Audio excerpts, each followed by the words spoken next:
Ni kita dapat makan panipuri Maya. Ni panipuri dia. Panipuri Maya ni famous kat sini. Sekali kita kena bubuk inti dia.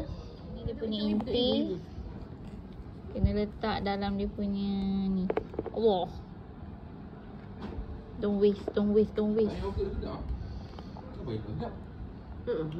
masak sangat. Sebab sejuk ini. Ya, hari tu tak letak dalam ais eh? Hari tu dia jual fresh. Oh, dia buat on the spot. Tak ada jual situ. Dia tak ada letak fresh.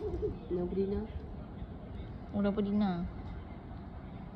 Aku letak daun pudina dia. Ni dia pelaris dia. Ayasam. Ayasam ke?